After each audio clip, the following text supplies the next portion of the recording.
Muy buenas tardes con todos los presentes. Bueno, reciban un caluroso saludo a nombre de la ingeniera Sandra Melissa Ramírez Arias, presidenta del capítulo de Ingeniería Geológica, y del ingeniero Edwin Chavarín, decano del Consejo Departamental de Lima del Colegio Ingeniero Perú. Bueno, para nosotros es un honor darle la más cálida bienvenida a este ciclo de conferencias técnicas tituladas Recordando el Sismo de Huaraz del 31 de mayo de 1970 y otros eventos sísmicos importantes, ¿no? Bueno, ahí nos reunimos no solo para conmemorar uno de los más importantes sismos que se produjeron y que produjeron bastantes daños en el siglo pasado, y que fue motivo de que se empezaran a crear varias instituciones y sistemas para ver los riesgos de desastre, ¿no? Hoy día vamos a tener bueno, yo me presento ante ustedes, soy el vicepresidente del capítulo de Ingeniería Geológica. Hoy día la presidenta se encuentra, no ha podido asistir. Soy el ingeniero Alfonso Bermúdez. Nuestro primer expositor va a ser el doctor Francisco Quirós Chueca, historiador y académico de amplia trayectoria, sobre el tema del sismo y tsunami de 1746 y de devastación causada en el Callao.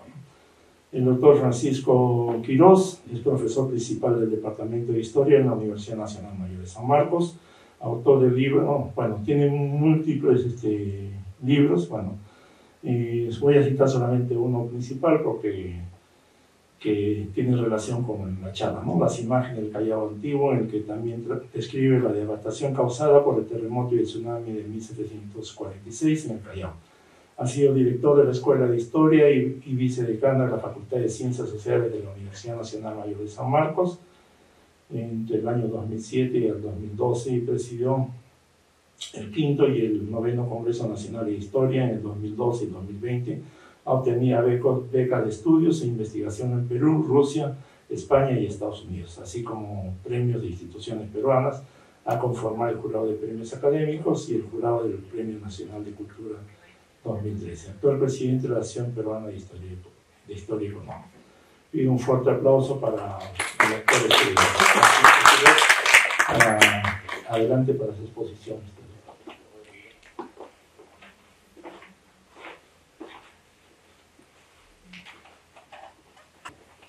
Muchas gracias, muy buenas tardes.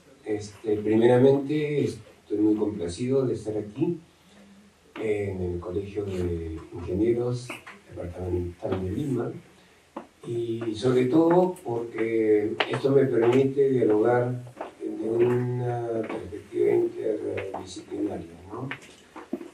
Normalmente nosotros trabajamos, los historiadores trabajamos con fuentes históricas, documentos, mapas, planos, todos esos instrumentos. Pero no se nos ocurre, digamos, trabajar con instrumentos de medición de las ondas sísmicas o del tsunami o lo que sea. Más bien eso se lo dejamos a los geólogos y aprovechamos el conocimiento que ustedes proporcionan. Y la verdad es que deberíamos trabajar un poquito más cerca, ¿no? O sea, con más frecuencia, porque yo mismo tengo muchísimas preguntas que previamente a veces, bueno, siempre aprovecho cuando estoy con un colega técnico como ustedes para poder hacer preguntas. El ingeniero Bermúdez muy amable también, ha estado antes absolviendo algunas preguntas que tengo, ¿no? Miren, bueno, estoy usando, no por casualidad, una presentación que estamos viendo, lo del el establecimiento del Real Felipe, la fortaleza del Callao como patrimonio de la humanidad, ¿no? Y este es nuestro segundo informe, que lo sustentamos en noviembre y diciembre del año pasado, Y la semana anterior a esta hemos hecho algunas aclaraciones. O sea, estamos en camino de llevar adelante este proceso y para eso justamente elaboré un informe histórico, porque hay otros especialistas que hacen otro tipo de labores, ¿no? en esta misma comisión. Se trata de algo que voy a pasar porque en realidad ya son cosas que se quedaron en este archivo. ¿Qué pasa con esto? El Callao, como un lugar estratégico en el Imperio Español, adquiere en el siglo XVIII una mayor importancia todavía. ¿Por qué? Porque el Imperio Español en el siglo XVIII se multiplica. O sea, no es que el Imperio Español haya ido de más a menos, digamos, en decadencia, como muchas veces sospechamos o nos imaginamos.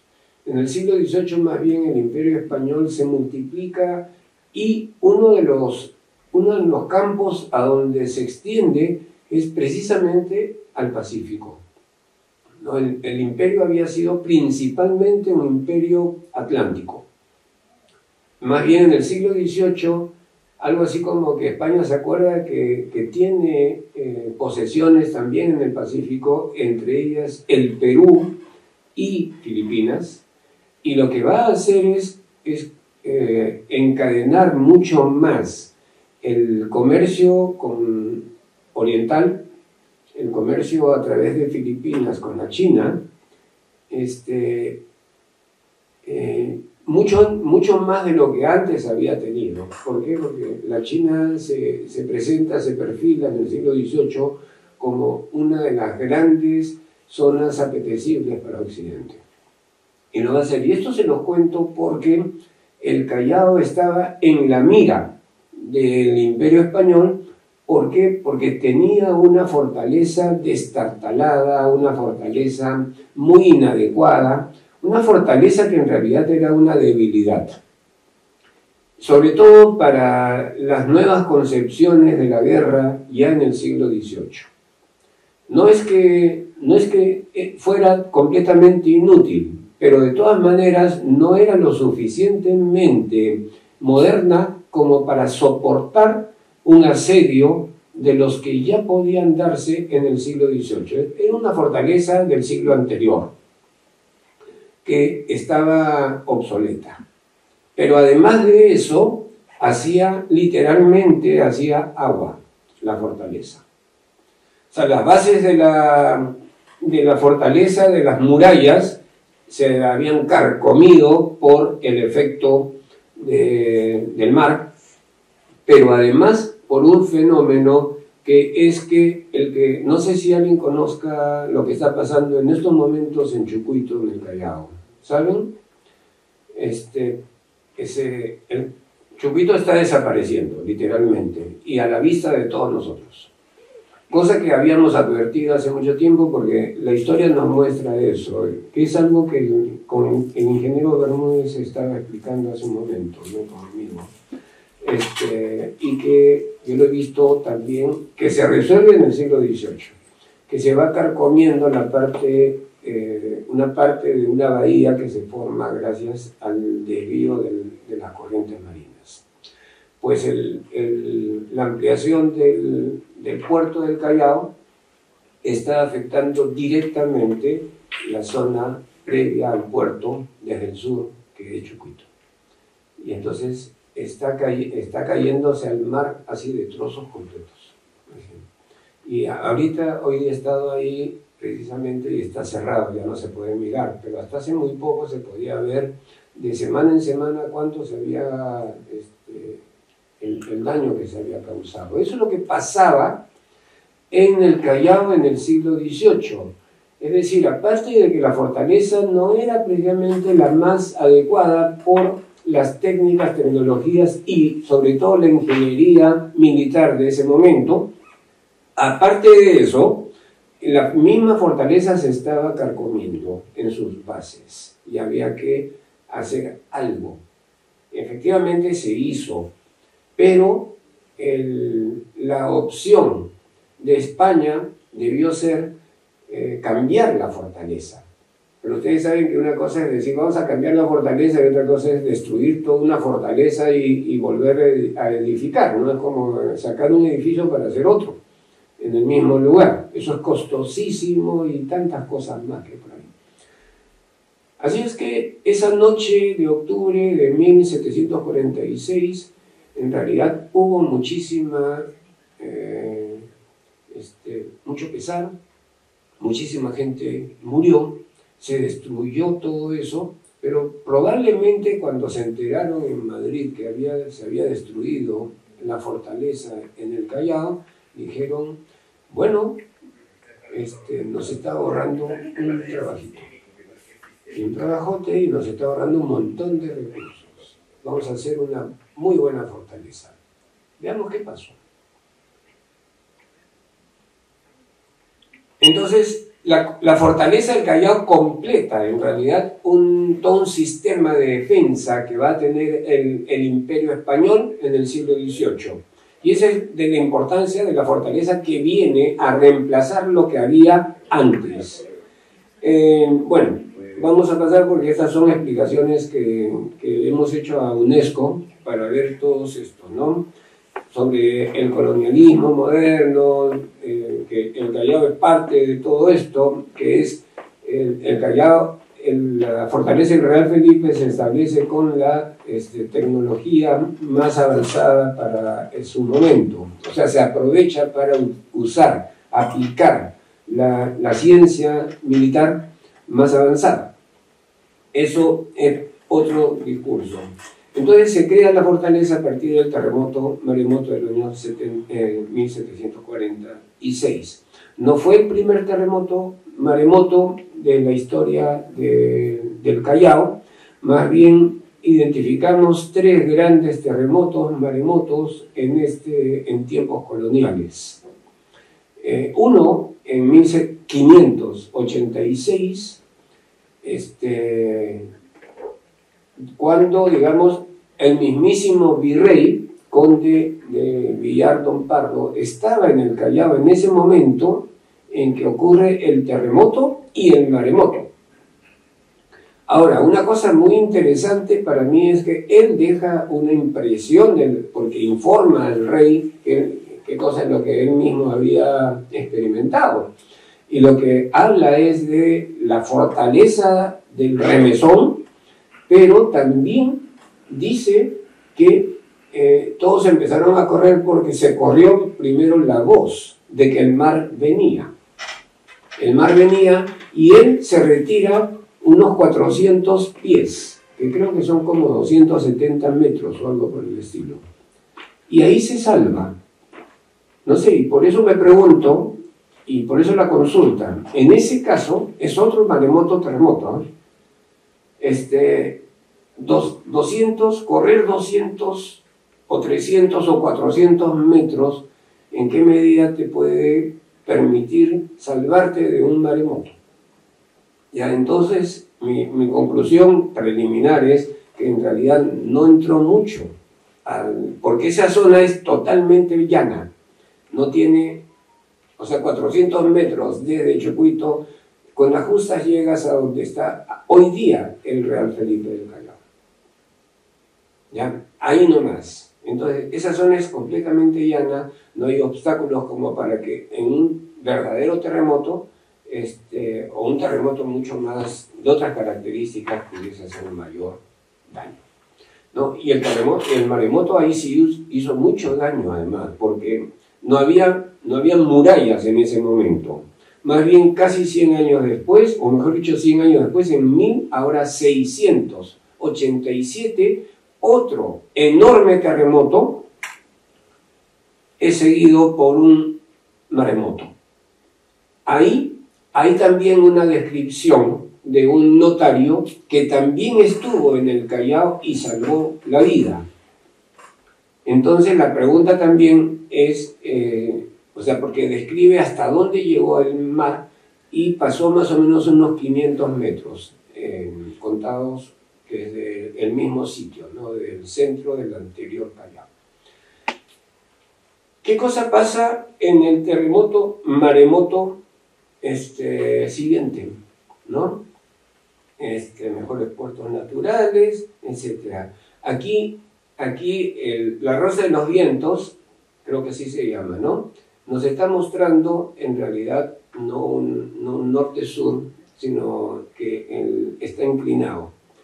Se trata, esta más o menos es la vía sur, desde por aquí hacia este lado. Entonces, el Callao tiene esa característica.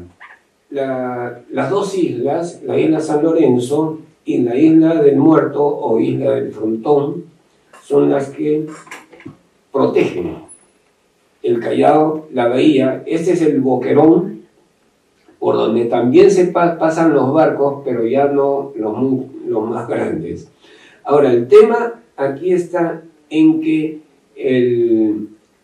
la corriente que viene del sur, o sea, viene de este lado, la corriente que viene del sur, ingresa a la bahía y forma esta parte, pero precisamente uno de los temas es que ¿cuál ha sido, digamos, la dirección? ¿Me pueden ustedes decir realmente? Porque yo entiendo que un terremoto en este territorio no es que haya una ola inmensa y que choque contra la tierra, sino más bien que se va levantando el mar, un poco más. ¿Por qué? Porque son terremotos, estos maremotos, no fueron maremotos que se generan a miles de kilómetros de distancia, son maremotos de aquí mismo, son maremotos generados por terremotos de ahí mismo, de al frente del Callao, de unos 20, 30, 40, 100 metros en mar adentro, o sea, no atraviesan el océano. Entonces, lo que yo quisiera saber, si es que ustedes pueden informar, es si se trata de una ola, como la conocemos, aquella que corren en tablas los expertos de esto del surf, o en su defecto es que se eleva el mar luego que del maremoto, ¿no? ¿Por qué? Porque evidentemente lo que no hay es una ola que vean que está llegando. Además también hay otra cosa, que los informes no han podido ser muy buenos, porque todos estos, los 3 terremotos y maremotos que les digo en tiempos coloniales y que conocemos y que hay descripciones, ocurrieron de noche. Ya ocurrieron de noche y la gente no ha podido mirar, salvo aquellos que sí están acostumbrados a ver el mar, que son los pescadores. Ya, sobre todo acostumbrados a ver el mar después de un terremoto para saber si es que corre peligro. Entonces, este mapa tiene 2 cosas interesantes. Uno es la dirección de las corrientes. Aquí en estas flechas lo que muestran es cómo viene la corriente, pasando por el boquerón. Recuerden el boquerón, este de acá, pasan por el boquerón y vienen hacia acá. La corriente tuerce e ingresa en paralelo con el litoral de la bahía, en el sitio precisamente aquí donde se encuentra el Callao antiguo, aquí. Entonces, vienen y va en paralelo y se acerca la corriente a la zona del litoral, a la playa. Y lo otro es esta línea que con los acantilados de la Perla, lo conocemos, digamos, lo más bajo que hay en la Costa Verde, ya está en la Perla, y que por ese lado estamos en esta línea, que es la línea hasta donde llegó el mar. Esto es Bellavista, que está a algo de 33 metros sobre el nivel del mar. Y esta línea, que no sé si la pueden apreciar muy bien, Pero esa es la línea hasta donde llegó la ola, aquí. Y esta parte, que es el riacho, el llamado Riacho del Callao, y por ende la parte más baja en esta zona, este es el lugar por donde debió entrar el mar, y llega hasta este punto de aquí, donde encalla por fin una fragata, la fragata San Fermín, que se encuentra en estos momentos en la cuadra 6 de la avenida Sáenz Peña, es decir, más o menos a unos 600-700 metros desde el mar. Ahí encalló, ahí se quedó la fragata, y del mástil de la fragata se hizo una cruz, que era la cruz de San Fermín, que está todavía ahí en la esquina del mercado, porque no sé si conozcan el Callao, el mercado central, hacia el lado de Salón y Colón, ahí se encuentra la cruz. Ese es el punto hasta donde llegó el mar y la fragata. Pero la fragata llega no navegando, sino ya empujada, digamos, hasta este lugar. Y esa cruz, que hoy día se conoce como la Cruz del Blanco, no, mejor dicho, la Cruz Blanca, porque en tiempos de la independencia la usaban para afinar la puntería, la artillería contra el rey Felipe, y bueno, le llamaron del Blanco, y luego dijeron, ¿cómo va a ser una cruz blanco? Tiene que ser una cruz blanca. Y también la pintaron de blanco para que corresponda con el color. Pero es una cruz del blanco que servía para ese caso. Lo interesante está en que podemos nosotros determinar con mucha precisión. Una ayuda, por favor, señor. Ah, creo que ya pasó. ¿No? Ya, creo que sí. Bien, entonces, esta es la distancia a la que alcanza el mar. Todo este territorio es muy llano, muy bajo, y por ende todo este territorio sí fue inundado por el terremoto maremoto del año 46. Todo este terremoto. Y esta parte, como es especialmente baja, entonces esto aquí llegó hasta este punto, el mar. Pero esta parte de acá, que son las chacras hacia el norte de la población, también fueron afectadas por el terremoto y el maremoto, ¿ya? Entonces, bueno, aquí hay unas imágenes que también están relacionadas con el Callao y qué cosa es lo que pasa. Esto es lo que temían más, ¿no? Esta es una imagen holandesa de 1615, cuando el Callao fue atacado por el almirante Joris van Spilbergen, ¿no? Y más bien esta es la de 1624, cuando otro almirante holandés, Jack Dermit, llamado, también atacó. Y esto es lo que se teme, ¿no? Que vengan a atacar y a poder llegar hasta el mismo puerto. Ahí lo que se ve son los llamados brulotes, es decir, botes rellenos de explosivos que los lanzan contra los barcos que se encuentran surtos en la bahía. ¿Ya? El presidio es este. Este es el mejor mapa de un ingeniero militar, Nicolás Rodríguez, de 1728, es decir, antes del terremoto maremoto. ¿Para qué lo hace? Lo hace precisamente porque la corriente marina ha eliminado en esta zona de aquí, ha eliminado la playa. Y la muralla se encuentra casi encima del mar. Y entonces había que solucionar ese problema. ¿Y quién lo soluciona? Lo soluciona un matemático, Pedro Peralta Barnuevo. Es un gran matemático limeño que hace algo que luego está siendo utilizado en todos los puertos del mundo para ganar playa. Esto de acá, ese es un detalle del plano que acabamos de ver. Lo que hace Pedro Peralta es construir estos espigones en perpendicular a la playa para generar playa.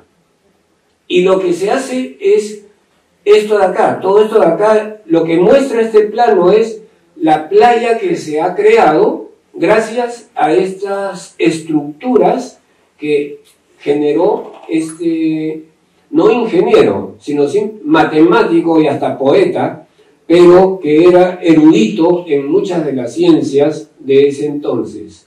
Pedro Peralta en realidad merecería un estudio más especial de parte de historiadores e ingenieros juntos para saber qué cosa es lo que en realidad propuso. ¿Qué pasa? Que aquí lo que se nota es que aquellos espigones que están más hacia el sur, o sea, hacia nuestra izquierda, tienen mejor playa, más rápido la playa se genera ahí. Son unos cuantos años, ¿sabes? Porque lo hacen en el año 1723, y para el año 28, miren toda la playa que se había generado. Y esta de acá también, este otro espigón también tiene muy buena playa, al igual que este. Los otros todavía no. Los otros, ¿por qué? Porque la arena que es llevada por la corriente marina se va depositando en los primeros, hasta que esta parte, que es la que más les interesaba, porque es la parte más rota de la muralla, terminase también beneficiada por este procedimiento. Como pueden apreciar, ya 3 años, 4 años después, hasta este punto se había restituido la playa. El resto no, todavía no tenía playa aquí. Y aquí estaban las roturas más importantes, entre estos dos puntos. Estaba la rotura que hacía que la muralla que no se ve muy bien aquí, pero es este punto, porque era una muralla simple. Ustedes conocen el Real Felipe del Callao, tiene una muralla doble, y entre las dos murallas lo que hay es relleno, para evitar, digamos, que la artillería desde el mar pueda destruir la muralla y abrir brechas. Entonces es un relleno compacto. En este caso no, era solamente una muralla simple que miraba hacia el mar, pero de todas maneras no tenía mayor protección. Como pueden apreciar, aquí sí está generada la playa, pero mi sospecha es que no se genera tanto cuanto que ya existía esta playa, ¿ya? En todo caso estaba más alejada de los puntos iniciales. Y ese es el muelle que lo acabamos de pasar. Ese es el muelle, una de las maravillas de la ingeniería del siglo XVII, el siglo anterior. Como pueden ver, es un muelle de cal marina, cal y canto, y que permite tener hasta un atraque, lo que llamamos atraque, es decir, que la embarcación pequeña de todas maneras se acerque hasta el muelle para las labores de carga y descarga, ¿ya? Y eso se destruye. Ese muelle visto desde arriba es este de acá, que como pueden apreciar, solo el cabezo del muelle todavía está encima del mar. El resto ha sido anulado por la playa creada para proteger la muralla. Esta es una visión de esa muralla simple. En 1709, un botánico francés, desde la rada, desde el barco, hace este maravilloso dibujo que es real. O sea, no es una cosa imaginada, como lo hicieron los holandeses. Recuerden 2 imágenes holandesas de 1615 y 1624. Esas imágenes son imaginadas.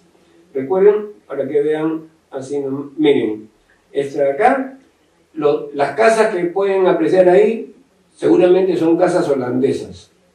O sea, lo único que les interesó a ellos fue que atacaron el Callao. Más o menos cómo estaba distribuido el Callao.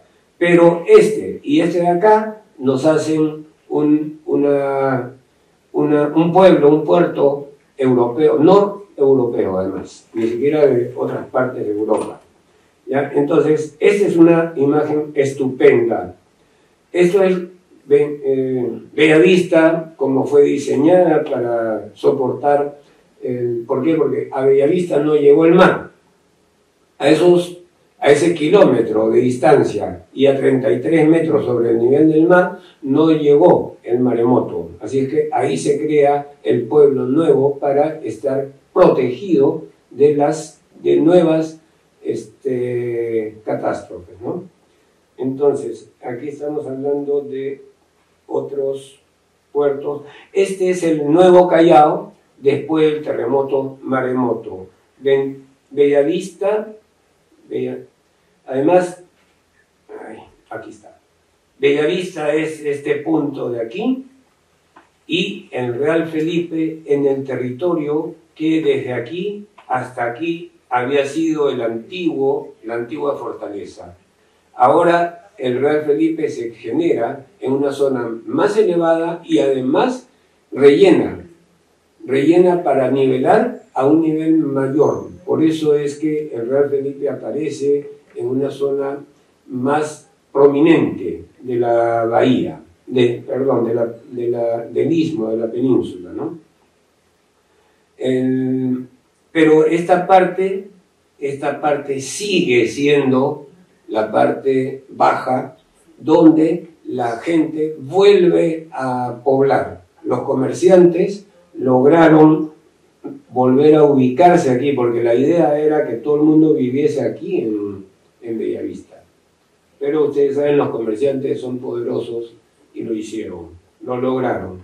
Y esto es una curiosidad también de la ingeniería del siglo XVIII. Final del siglo XVIII, un ingeniero francés que está por aquí, la propuesta es convertir a Lima en el puerto, con un canal, este canal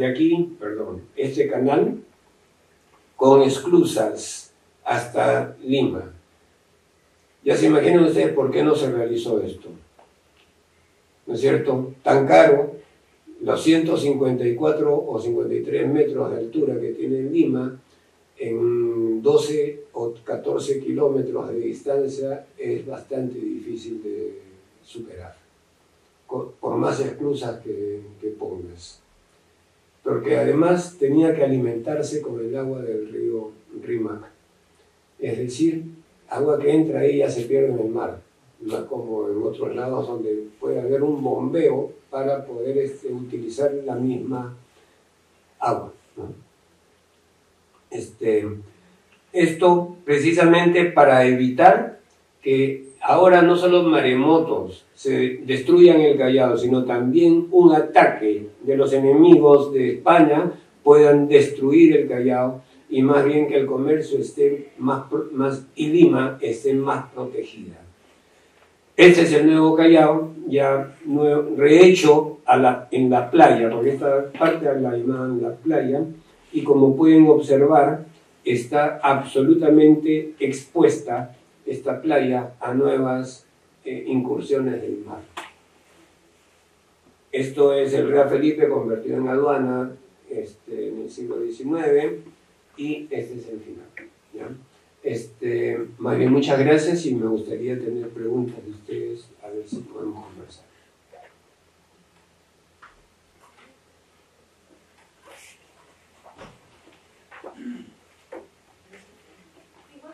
Sí, pregunta nomás porque sí. No me dejaron. Bueno, en realidad yo creo que es bastante importante que tocar los temas de historia, sociología, porque normalmente estamos muy condicionados a pensar que las soluciones de ingeniería o las normas técnicas abarcan todas las cuestiones viejas, ¿no? Pero hay mucho más. O sea, soy una convencida de que si comprendemos los temas históricos y sociológicos vamos a tener un alcance mayor como profesionales de la GRD.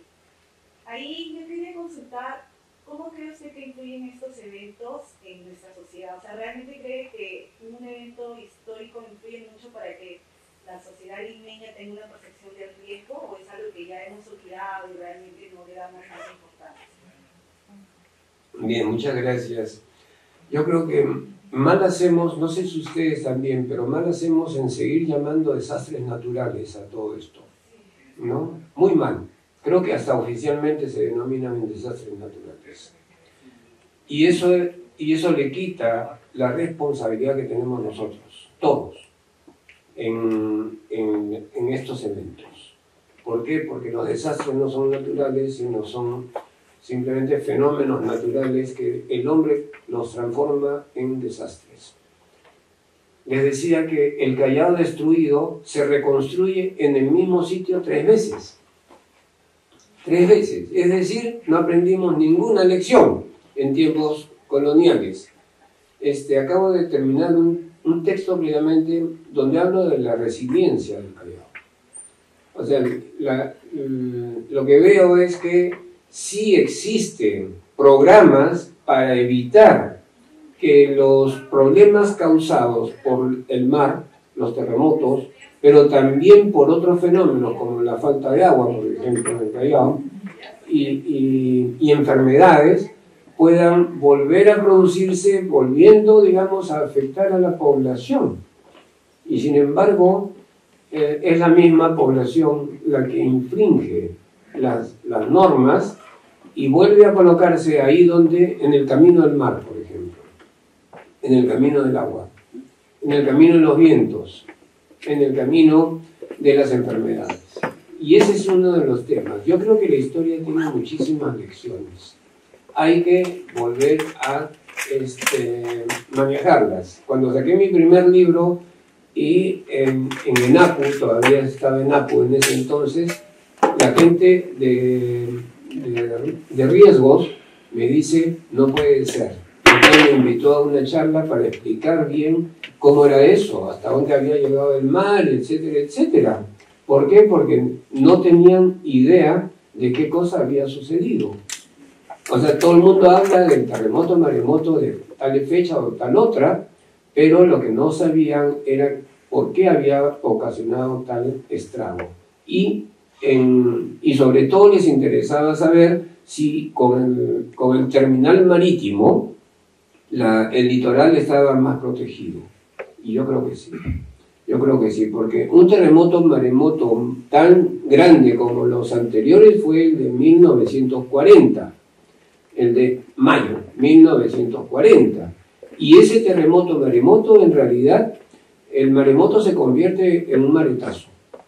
Es decir, sí, penetra el mar, pero no hace esos estragos, porque parece ser que el mar está un poquito más domesticado. Y eso era importante. Pero estoy totalmente de acuerdo con usted, señorita, que hay que colaborar mucho más, porque de otra manera vamos por líneas paralelas y no nos conocemos. Y yo he tratado de encontrar explicaciones técnicas de ingenieros y efectivamente hay bastantes que no las comprendo todas, por supuesto, ¿no? Sobre todo hay alguna matematización del tsunami que me gustaría que alguien la traduzca al castellano, porque la verdad no se entiende mucho, porque son fórmulas muy sofisticadas, demasiado sofisticadas. No sé si se pueda, digamos, entender bien eso, gracias, porque las fórmulas son de este tamaño, y miden todo, no sé qué tanto miden, pero me imagino yo que es correcto. El que está mal ahí soy yo, ¿ya? Pero creo que como yo también debe haber mucha gente lega en este asunto que necesita de explicaciones más directas y sobre todo para sacar las conclusiones necesarias. ¿Alguna pregunta más?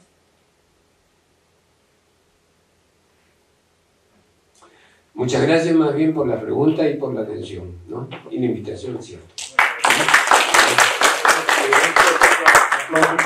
Doctor, muy agradecido por su conferencia. Como dice, la invitación ha sido porque hay que ver esto de diversos puntos, ¿no? La historia, lo que se habla del terremoto de Lima de 1746, habla de un terremoto que fue totalmente destructivo en la parte de Lima, pero estamos hablando de una Lima colonial, ¿no? De esos tiempos. Ahora este es más, lo ha fijado mucho más en el Callao, y hemos visto las construcciones, las referencias que hay sobre hasta qué zonas fueron dañadas, porque se habla de terremotos que supuestamente cuando el tsunami llegó después de producir el terremoto, llega hasta la iglesia del Carmen de la Legua, ¿no? Entonces, eso es una cosa que, digamos, se nos ha vendido, ¿no? Y eso habla de que el próximo sismo fuerte que va a haber, que va a producir un terremoto, va a ser tan fuerte que va a llegar hasta esa zona, ¿no? Y haciendo como ese modelamiento hacemos que sea mucho más destructivo, ¿no? Es bastante interesante lo que nos ha manifestado el doctor, y bueno, nos ha hablado de los tres sismos grandes que se producen y hasta dónde llegan, ¿no? Entonces estamos hablando más o menos entre 500 y 800 metros normalmente lo que llega, y a una altura de 20 metros, 22 metros sobre el nivel del mar, que es diferente a las alturas de olas que producen los tsunamis, ¿no? Bueno, vamos a seguir con la siguiente conferencia, bueno, que hoy día no hay quien me presente, así que me voy a presentar yo mismo.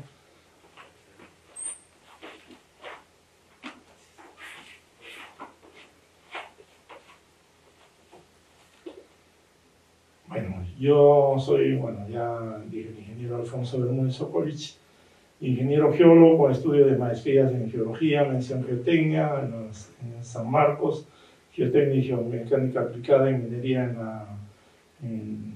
en la CMP, con más de 25 años de trabajo en campo de geotecnia, mecánica de rocas, con especialidad en instrumentación y monitoreo geológico, hidrogeológico y geotécnico, geomecánico, geodinámico, en minería y obras civiles. He realizado trabajos en Perú y Chile en una construcción de centrales hidroeléctricas, así como en minería subterránea y de superficie.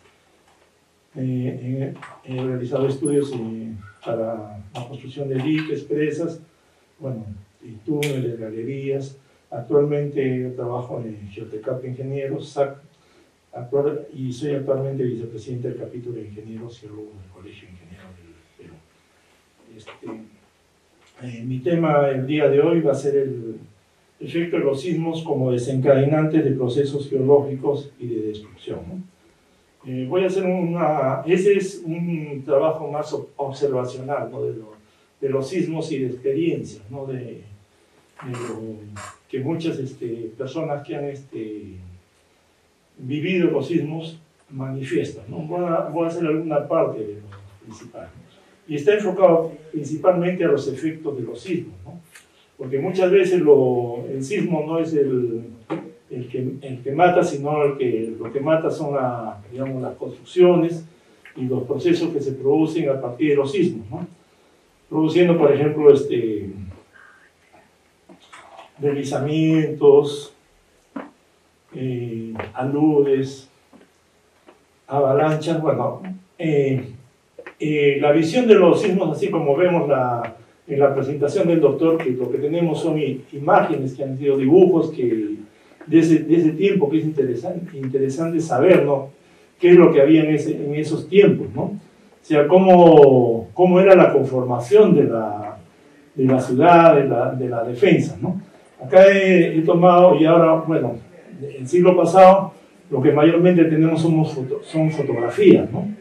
Tenemos planos, fotografías, fotos aéreas y diferentes informaciones. Pero ahora, por ejemplo, con este último terremoto de Myanmar, en el sudeste asiático, hemos tenido ya digamos, ya una visión ya en video de cómo se produce, ¿no? Entonces vemos cómo ya empieza a temblar esta zona, se desplazan las cestas y vemos todo un desplazamiento de toda una zona que se está produciendo, ¿no? Produciendo lo que se conoce como una falla dextral, ¿no? O sea, tenemos esta parte como fija y esta parte que se ha desplazado hacia el lado derecho. Prácticamente la falla se ha producido en esta dirección, ¿no? El plano de falla. Ya, ahora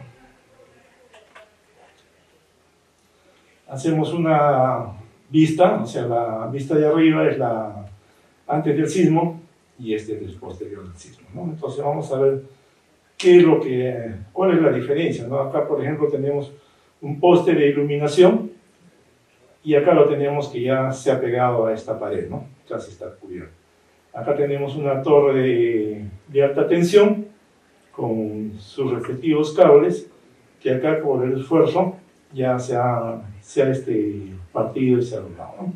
Y en eso tenemos diferentes manifestaciones, ¿no? Por ejemplo, acá vemos un concreto que no tiene mayores señales y acá vemos cómo se ha producido una fisura, ¿no?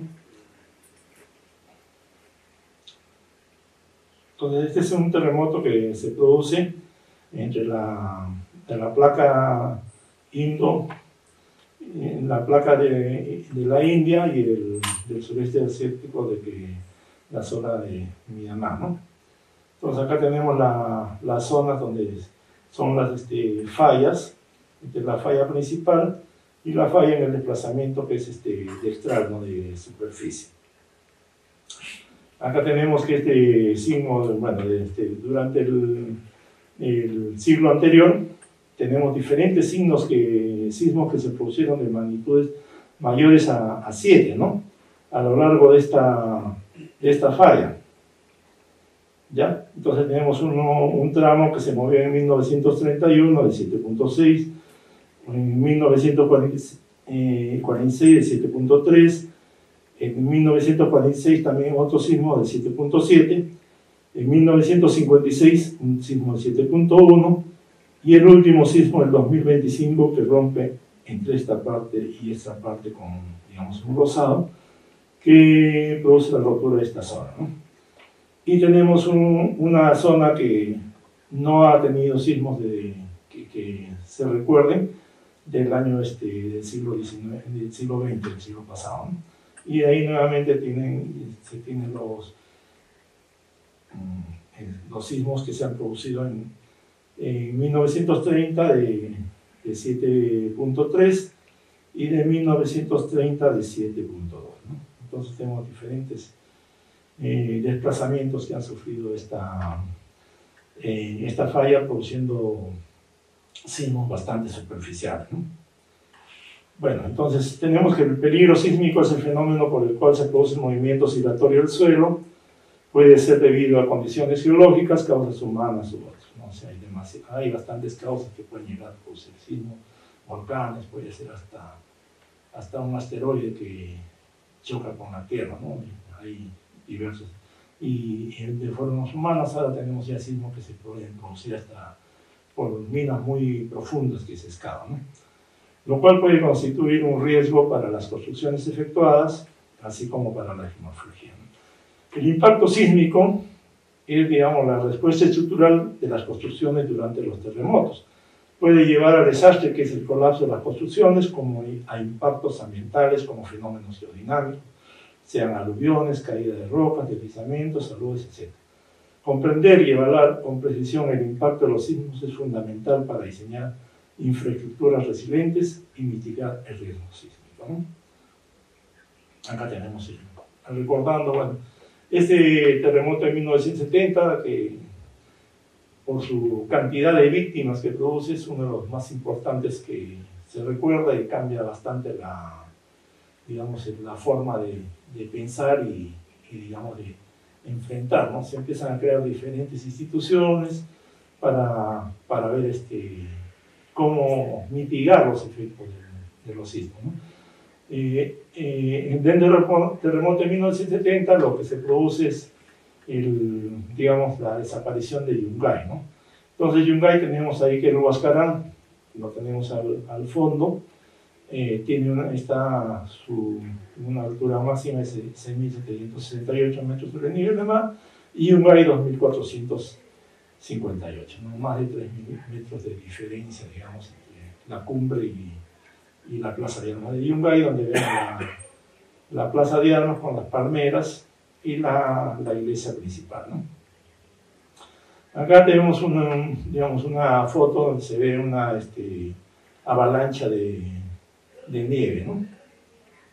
de esta cara norte, que es bastante empinada. Uno cuando mira desde Huaraz ve que esta cara es bastante empinada, mirando hacia el callejón de Huayna, ¿no? Acá tenemos, bueno, Huascarán, la ciudad de Yungay, con una mayor vista. Acá, digamos, un producto de una avalancha anterior que han quedado los materiales acumulados.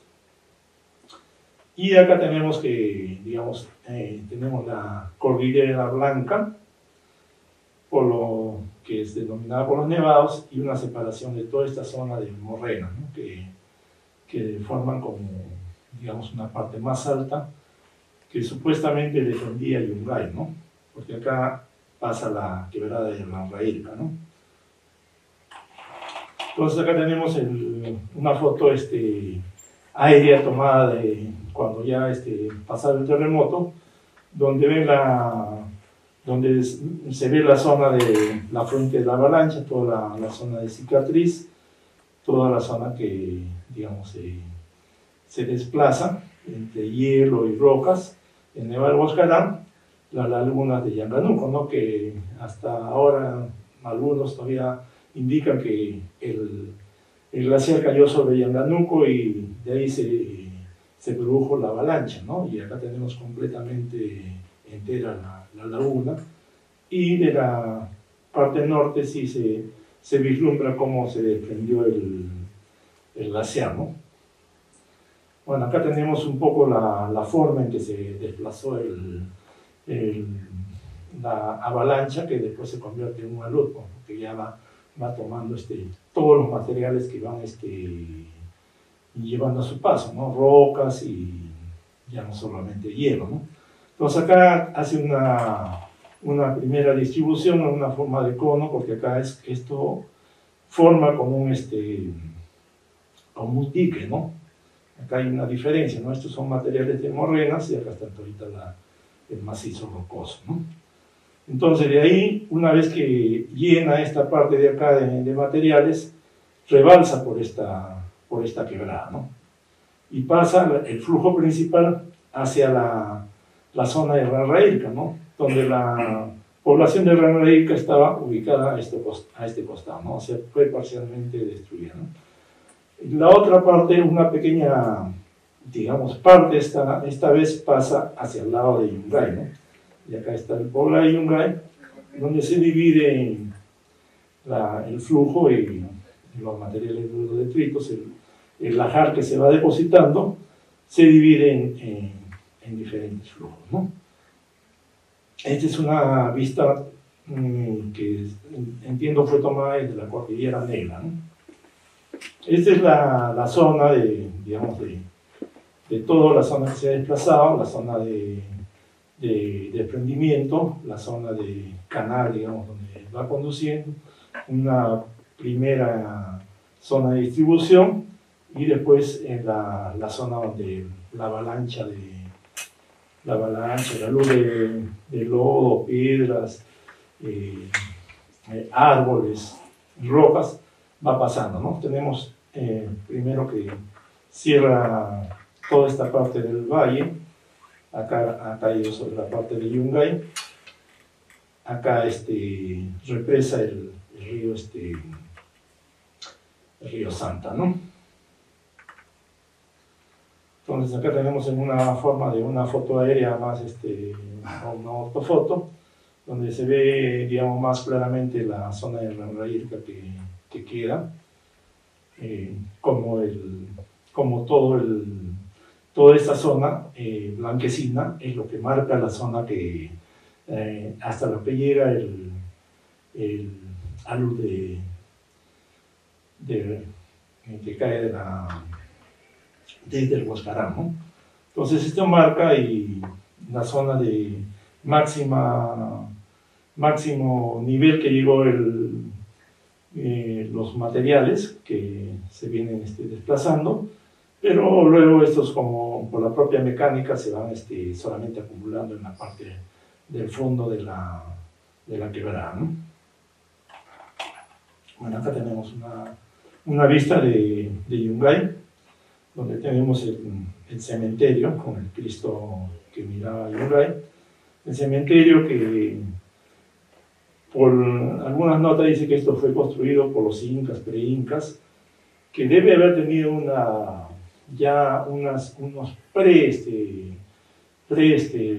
avalanchas anteriores, ¿no? Aludes que han habido, y ya la gente normalmente tenía tendencia a vivir en partes altas. Bueno, después pronto las cosas se van olvidando, y vemos acá también las palmeras, y acá un poquito vamos a mirar en la otra, bueno, este es todo lo que se extiende digamos, el material que se ha depositado. Acá tenemos las palmeras, y acá vemos supuestamente como si fueran bloques de roca, ¿no? Que sí los hay dispersos en la zona.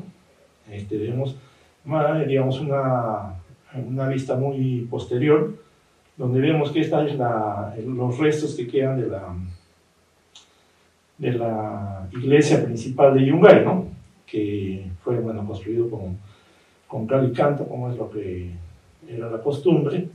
Entonces ha presentado una resistencia, y esta resistencia ha hecho que ya la parte de la avalancha, que viene como un tractor, como un bulldozer que va arrastrando todo, proteja a las 4 palmeras que quedan acá, ¿no? 3 y otra más, que ya no fueron destruidas por la avalancha que se ha producido este alumno. Y acá vemos un trozo de la iglesia principal que también ha sido arrastrada, ¿no? Entonces, más o menos para ver la fuerza. O sea, es, digamos, ya previamente la zona esta zona, donde acá tenemos Ranrailca, ya, la quebrada de Ranrailca y el pueblo de Yungay, ya había en el año 1962 sufrido una avalancha, ¿no? Que fue, digamos, parcial, y que llegó hasta el río Santa, ¿ya? Pero en esta parte, que era más alta, porque acá es el valle en V, sirvió de protección para que Yungay no fuera afectada. Entonces la gente en Yungay pensaba que no tenía muchos problemas para una avalancha, que ya, digamos, habían venido algunas misiones y habían advertido que el Huascarán, en su cara norte, presentaba fisuras, fracturas, ¿no? Y esto ya es posterior en 1970, que hemos estado viendo, donde llega a cubrir todo lo que es la quebrada de Ranrailca, ¿ya? Y la zona de Yungay, ¿no? Que parcialmente, o sea, todavía vemos terrenos de cultivo, ¿no? Todos, como ven acá, todos eran terrenos de cultivo, y anteriormente a este aluvión también era terreno de cultivo, y esa zona ya había sido arrasada anteriormente, ¿no? En el 62, donde, bueno, la traducción de Ranrailca al quechua dice tierra arrasada o montones montañas de fragmentos de roca, ¿no? Entonces el quechua a veces tiene diferente. Bueno, esto tiene también un poquito como, digamos, en la parte, si bien esta es la parte que resulta más destruida, con más víctimas, que se asume que en esta zona mueren entre 22.000 personas que se supone que vivían en Yungay en ese tiempo, y 30.000 personas que vivían en todo este valle, ¿no? Entonces, entre Ranrailca y Yungay. Si ven también posteriormente lo que se ve acá, ya son efectos del aluvión que también dañan todas estas partes, ¿no? Entonces, en Huallanca, que es ya la salida del Cañón del Pato, y la central del Cañón del Pato, cuando ocurre este aluvión, el río Santa deja de tener agua, ¿no? Entonces se seca.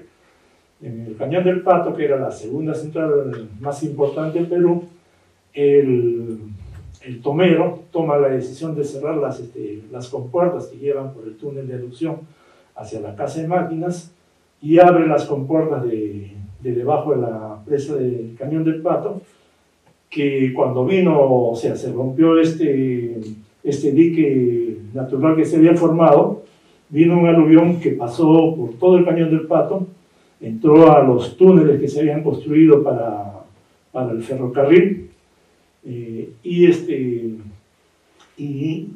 la parte de Huallanca, que es la ciudad donde está el Cañón del Pato, que tenía otro nombre, pero como el gobierno de Odría había ofrecido llegar hasta Huallanca, que está pasando el Cañón del Pato, llegando a Huánuco, para decir que ya había completado el tren de Chimbote a Huallanca, rebautizó la ciudad como Huallanca, y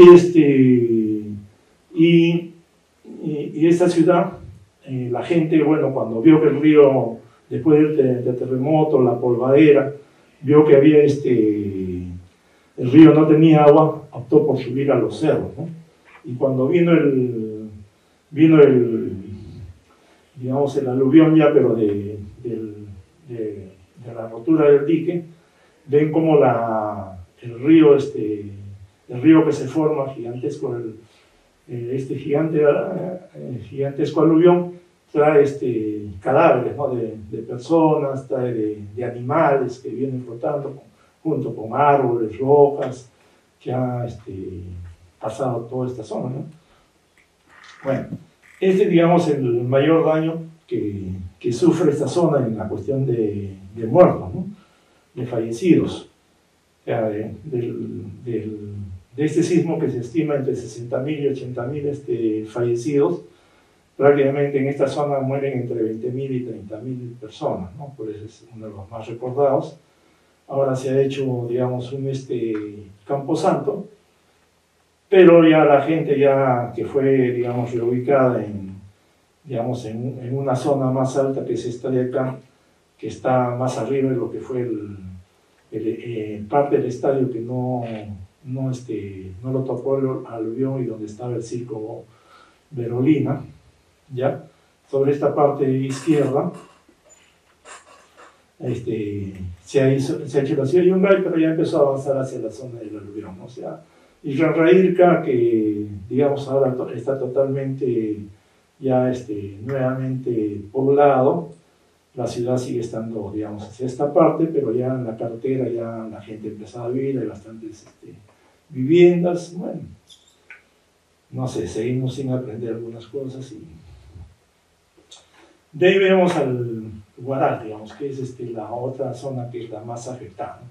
Si bien el terremoto se produce en el mar frente a Casma, entre Can y Chimbote, algunos no se llegaron a poner de acuerdo dónde fue el inicio del epicentro, porque los epicentros no son un solo punto, digamos,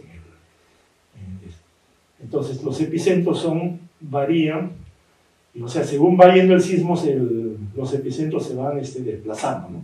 Entonces normalmente cuando ya termina el sismo vienen las réplicas, y las réplicas dan las zonas que realmente ha sido la influencia del terremoto, ¿no? Los que tenían la mejor tecnología, digamos, fueron los norteamericanos, ¿no? Los norteamericanos han puesto, digamos, a nivel mundial, han puesto sismógrafos, no solamente sismógrafos en tierra, sino tienen sismógrafos en las zonas submarinas, ¿no? Y ellos son los que definen, digamos, dónde fue el origen del sismo, el epicentro principal, ¿no? Y así con todo eso hay dudas, ¿no?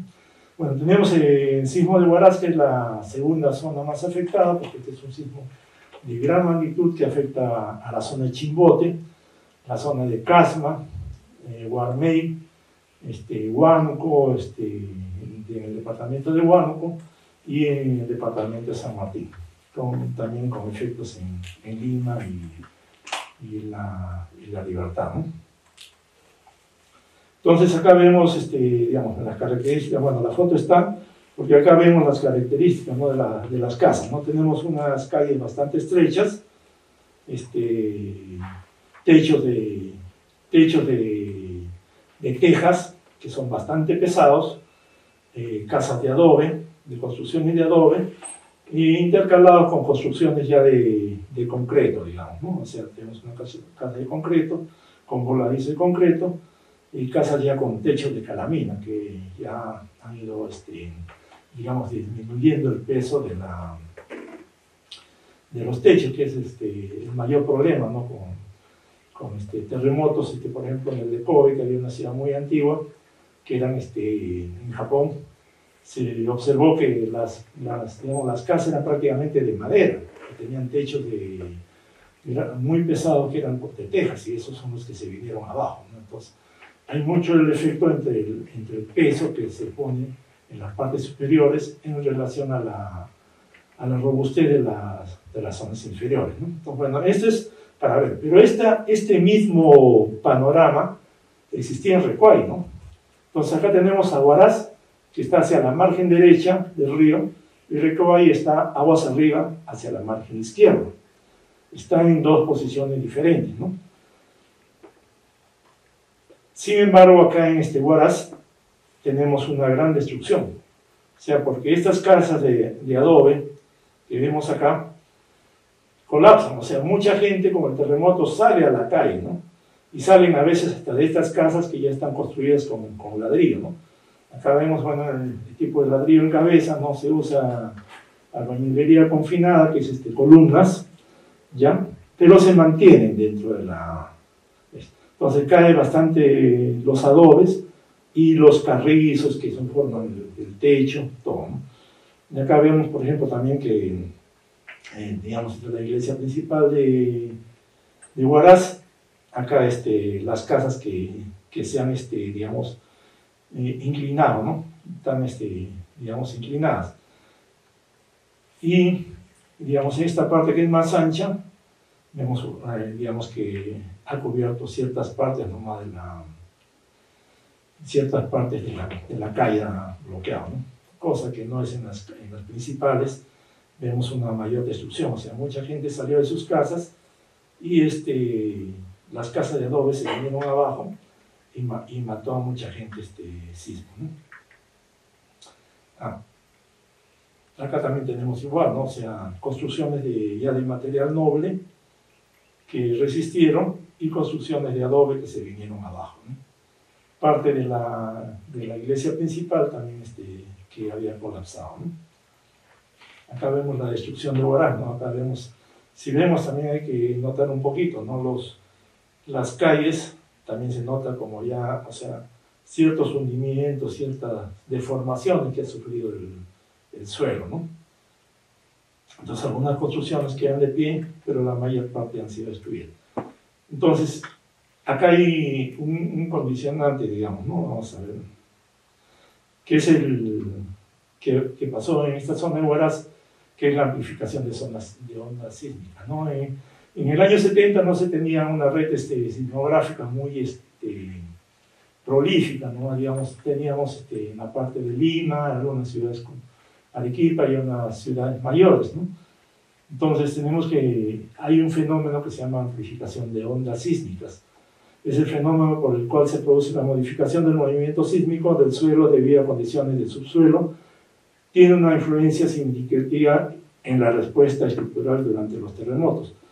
Comprender y evaluar con precisión esta amplificación es fundamental para diseñar infraestructuras resilientes y mitigar el riesgo sísmico. Entonces, como no teníamos mucha información, me hago un poquito un gráfico de, digamos, esta zona en la que se produce, digamos, el inicio del sismo. Las ondas viajan y, digamos, en este tipo de terreno que puede ser, digamos, un macizo rocoso, tenemos un sismograma, ¿no? Y cuando estas ondas pasan a terrenos mucho más blandos, se empiezan a amplificar las ondas, ¿no?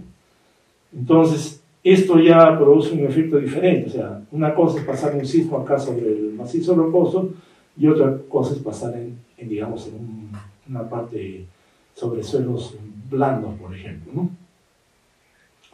Entonces, para eso hago un poquito del terremoto del año 86, que tuvo su inicio en el Océano Pacífico, ahí donde está la estrella, al sur de Manzanilla y Acapulco, y la Ciudad de México, que se encontraba bastante lejos, ¿no? Más de 400 kilómetros, si no me acuerdo.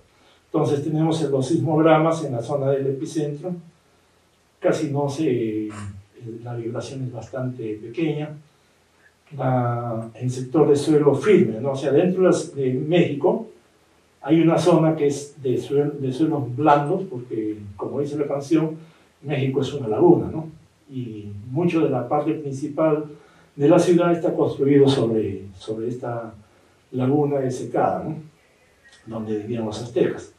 Entonces tenemos acá las ondas en diferentes zonas de la Ciudad de México, que son mucho menos amplias, ¿no? La amplitud de onda es mucho más baja. Y esto es en la propia Ciudad de México, entonces se nota la ampliación de ondas, y en zonas, digamos, aledañas también a la zona del lago, ¿no? Que son parte del lago, y esto es en Puebla, ¿no? Este es digamos que es vecino casi a la misma distancia del epicentro, pero sin embargo vemos las diferentes señales. Entonces acá en la zona de México, en las zonas, digamos, que no son parte de lo que fue el lago,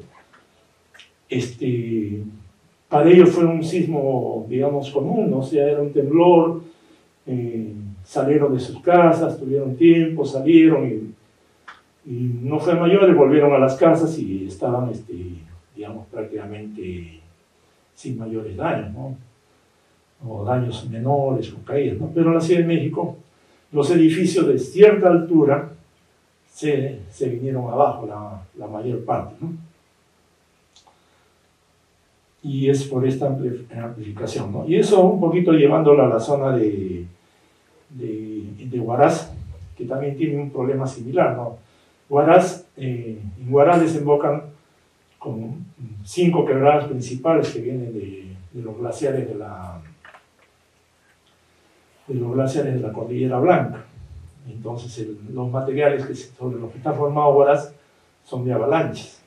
Las avalanchas, estos aludes, están formados ya de rocas, hielo, o sea, arcillas, materiales blandos, mezclan con materiales gruesos, y materiales orgánicos, que son los árboles.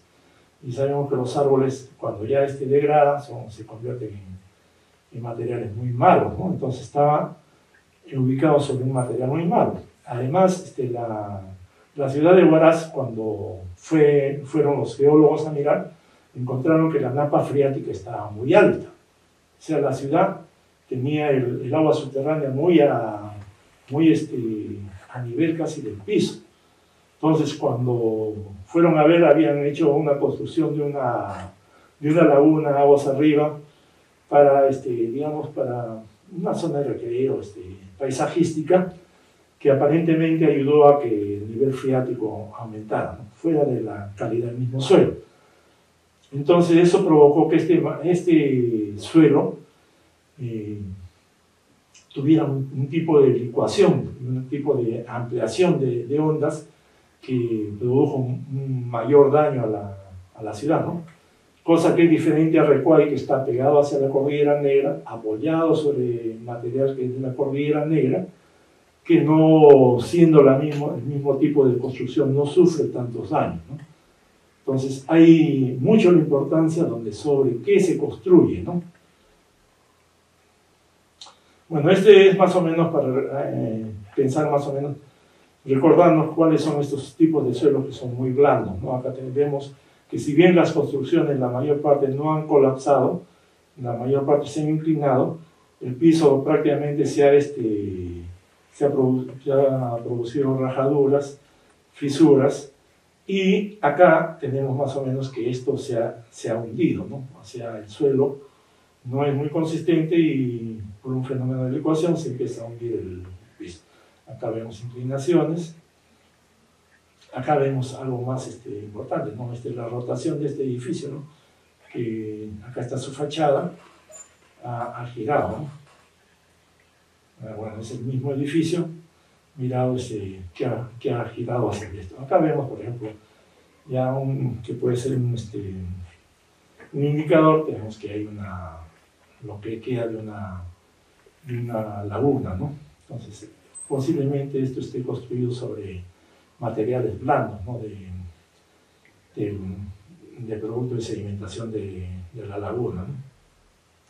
Bueno, esto es un poquito para ver por qué la mayoría de los edificios se derrumban durante los sismos, no por el propio terremoto, sino por el diseño deficiente, ¿no? Entonces, por ejemplo, tenemos en este ejemplo niveles inferiores débiles. Así, igualito como el suelo, así tenemos que el suelo puede ser más débil y aumenta la amplitud de las ondas. También cuando no tiene mucha rigidez las partes bajas, va a producir también que se mueva mucho más que las partes que son más rígidas, ¿no? Acá, por ejemplo, tenemos el ejemplo dentro del terremoto de Chile, el último terremoto, el de Concepción, un edificio que se voltea, ¿no? Entonces, este edificio, la fachada es toda esta parte, y el edificio se voltea hacia este lado porque solamente está apoyado sobre columnas y paredes muy delgadas. Para hacer más bonito la recepción, se hacen zonas más amplias, con menos soporte, menos estructura, ¿no? Entonces se arranca, y también tiene una característica, ¿no? Bueno, tuve la suerte de ir a visitar esta zona, y el epicentro del terremoto se había producido hacia el norte de esta zona, ¿no? Entonces, ¿qué más o menos indica? Porque bueno, es una observación que he visto después posteriormente, que la primera onda es como la onda más fuerte es como un golpe de arroz, un golpe de como si se pegara con un mazo fuerte, y lo que golpea es y pierde el equilibrio hacia la zona del terremoto, indicando, ¿no? Bueno, esta es la misma visión. Se ve acá las columnas bastante, digamos, débiles, no se observan columnas muy gruesas. Se usó las paredes como, digamos, como muros portantes ya con concreto. Y otro ejemplo, por ejemplo, es elementos verticales discontinuos, ¿no? También tenemos acá, por ejemplo, este edificio, ¿no? Para hacerlo más bonito, le hicieron que, digamos, pasara de determinada área a áreas menores, ¿ya? Y en estas zonas se produce ya un efecto de cambio de la onda sísmica, ¿no? Entonces viene la onda sísmica, que digamos está corriendo en una amplitud, pasa a otra amplitud y produce una resonancia, ¿no? Entonces tenemos una falla en esta zona y una falla en esta zona en el contacto, ¿no? Y los hundimientos. Bueno, eso es un poquito para hacer otro efecto del terremoto, son los tsunamis, que bueno, hemos tenido una muy buena charla del doctor Francisco Quiroz, para un poquito ver, ¿no?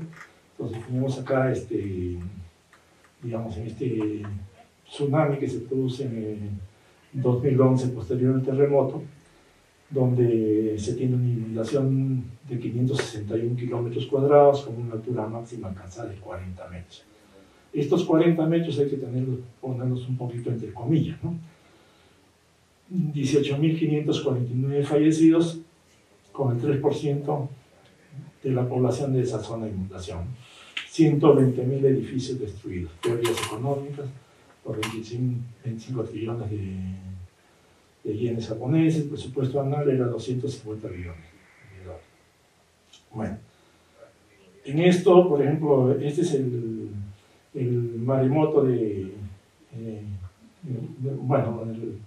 el tsunami que se produce en Chile, ¿no? Ahí tenemos esta bolichera, este barco pesquero, 1 kilómetro 200 más o menos aguas arriba, ¿ya?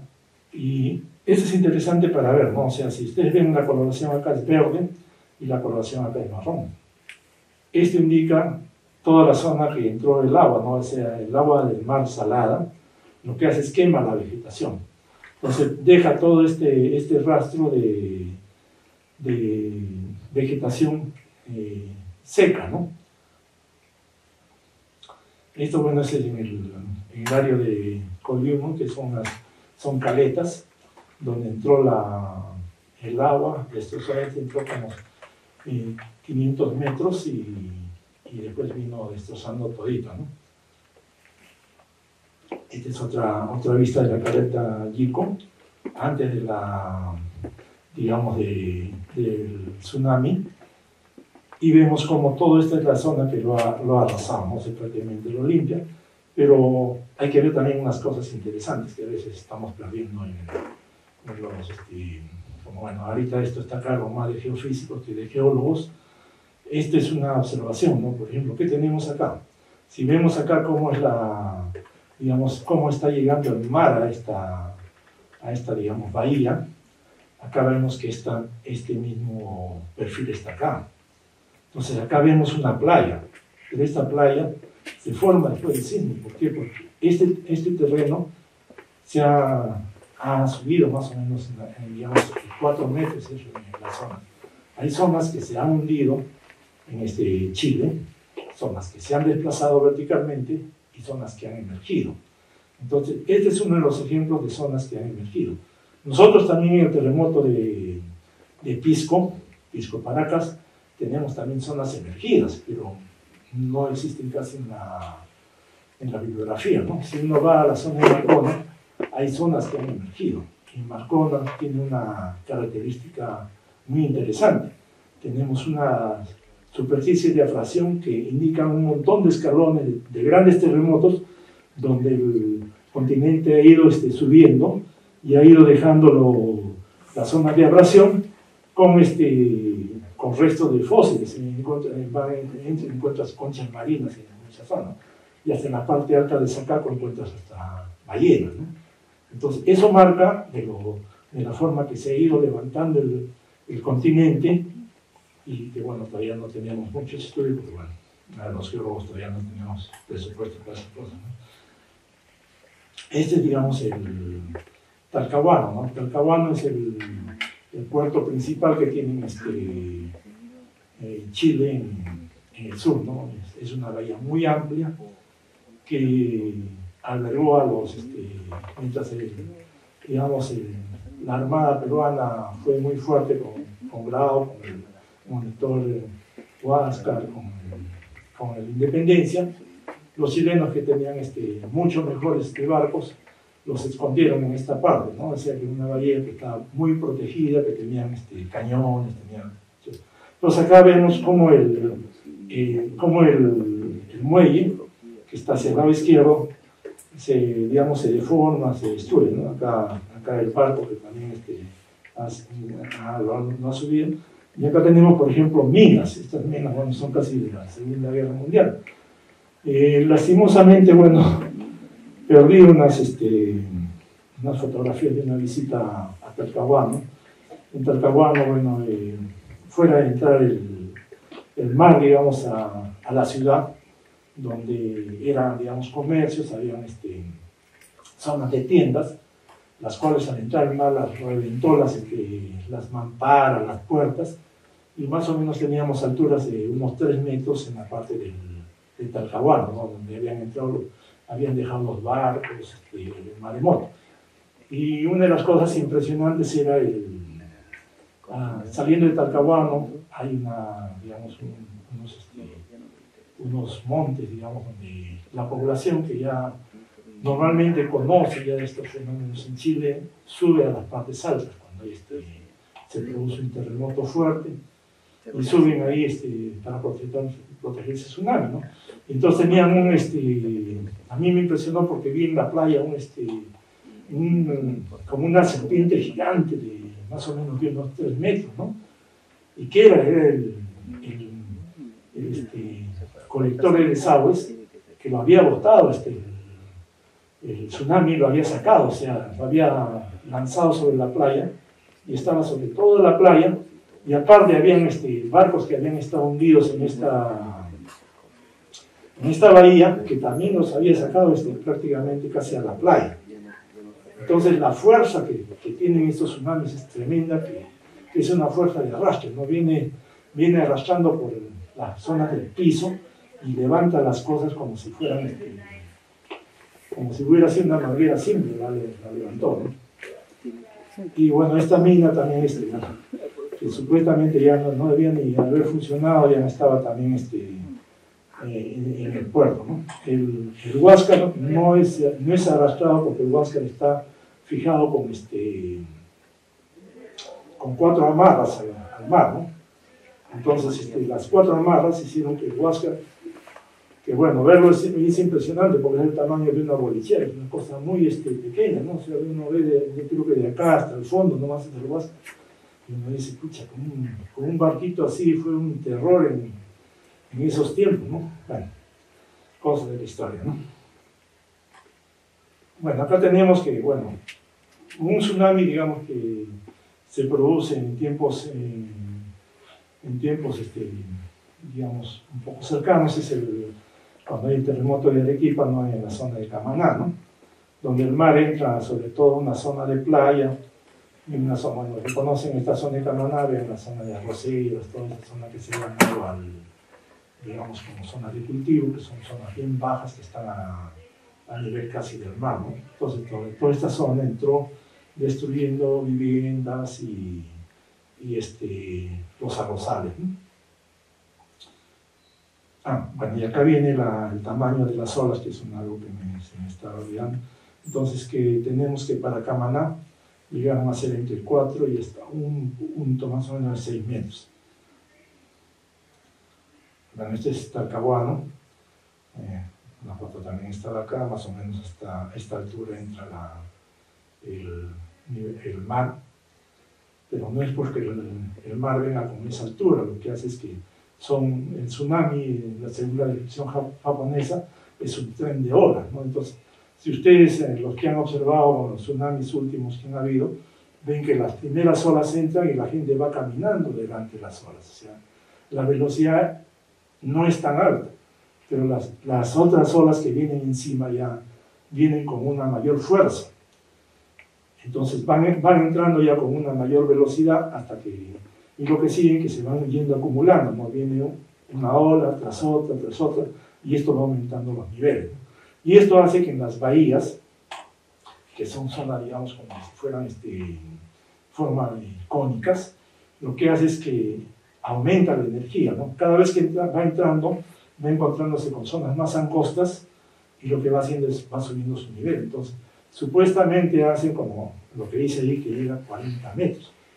Pero muchos de estos no llegan a los 40 metros, sino lo que llega a los 40 metros son la cantidad de olas que vienen una tras otra. O sea, no tenemos altura de 40 metros, porque, por ejemplo, y eso era parte de lo que quería escuchar del doctor, hablan que en el tsunami, el maremoto de 1746, la ola pasaba, era al nivel de la isla San Lorenzo. Yo digo, pero ¿cómo? O sea, fue al nivel de la isla San Lorenzo y sin embargo ahí tenemos sedimentos de arenas eólicas que no se han movido, entonces algo está mal, ¿no? Y eso es parte, como lo que dice el doctor, que hay que también escuchar a los historiadores, porque ellos acceden a información, hay mucha información que nosotros no las conocemos y ellos también están investigando digamos, en esa dirección, pero no en correlación con nosotros, igual como, por ejemplo, los arqueólogos, ¿no? Tenemos arqueólogos, por ejemplo, excavando en el Real Felipe y diciendo, bueno, que han encontrado restos de maremoto a 3 metros, 4 metros, pero si sabemos, bueno, yo no he visto, pero el Real Felipe fue rellenado con material. Entonces, no es que esté a ese nivel de haya sido formatado con material del maremoto, ¿no? Entonces, todo eso hace una distorsión de la fuerza real de estos eventos sísmicos, ¿no? Bueno, veamos qué tenemos más allá. Este es un poquito para ver un poquito lo que es un video de lo que son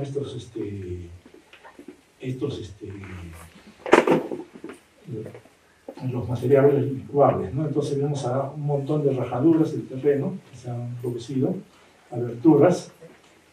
¿Ya? Una parte de estas, digamos, son de terrenos de cultivo, de arrozales, que se usan mucho en esta zona que es muy plana, y vemos al fondo son arenas. Entonces, y luego de producirse estas fisuras, ha aflorado arenas de las partes más profundas, como parte de la licuación de suelo, ¿no?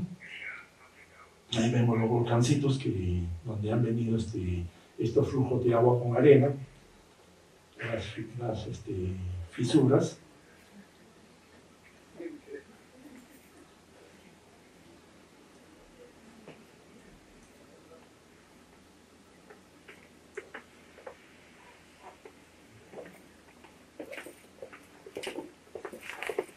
Acá vemos la carretera que ha sido partida, ¿no? Una parte está arriba, otra parte está abajo.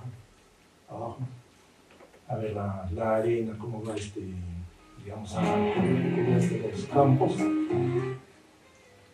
Acá vemos digamos, el agua que da de la ecuación, ya cómo va nuevamente ingresando a formar parte de la napa subterránea, y acá vemos un volcán, ¿no?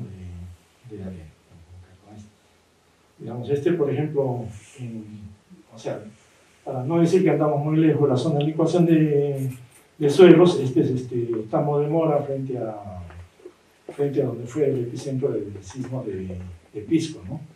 Entonces acá tenemos que la casa se ha hundido más o menos casi 1 metro, ¿no?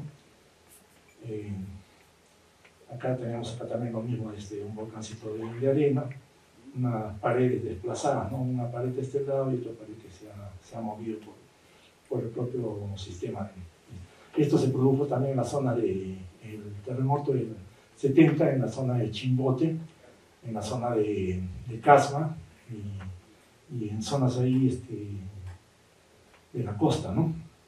Tenemos, bueno, justo de Chimbote, que también se ve que es un terreno pantanoso, donde también las casas se hundieron y, digamos, llegó a tener el nivel del agua hasta esta zona, ¿no?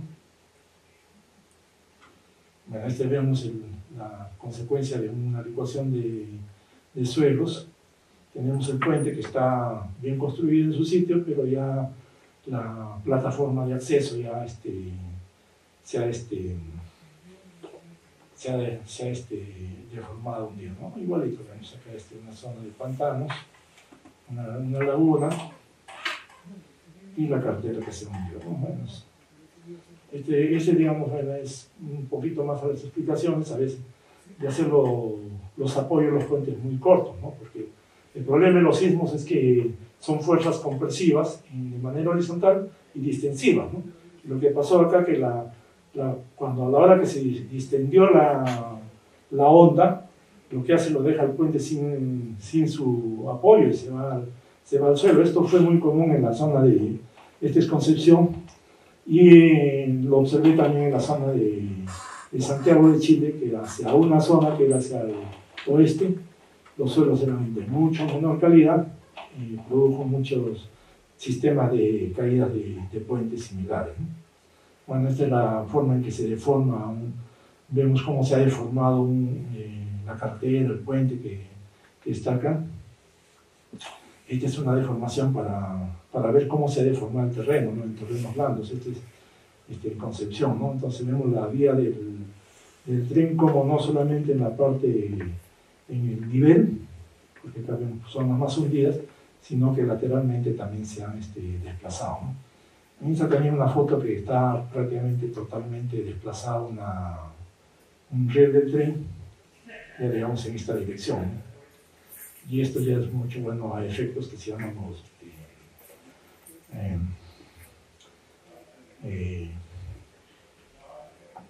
bueno, esta es una foto de Concepción, donde yo la pongo porque, digamos, cuando yo escuchaba muchas de las narraciones del terremoto de Huaraz, bueno, una persona que conocí me indicó que él bajaba del cerro y lo que veía es que ellos corrían, eran, bueno, varios amigos corriendo al lado del cerro y veían que la tierra se abría en grietas y se volvía a cerrar. Entonces yo nunca, o sea, no hay prácticamente registros, ¿no? O sea, bueno, lo sabía hace muchos años por narración oral, ¿no? Pero ahora vemos que sí hay las aberturas, hemos visto en la zona de Miramar, en las zonas que se han abierto, o sea, hay suelos que se abren y se cierran, ¿no? Durante los terremotos, ¿no? O sea, hay muchas cosas para ver, ¿no?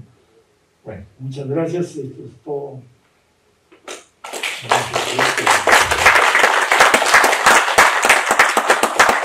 Si tienen algunas consultas. ¿Tienes micro? ¿El micro lo tienes? Sí, sí tengo. Bueno, si no hay consultas, bueno. A ver. Te va a pasar el micrófono.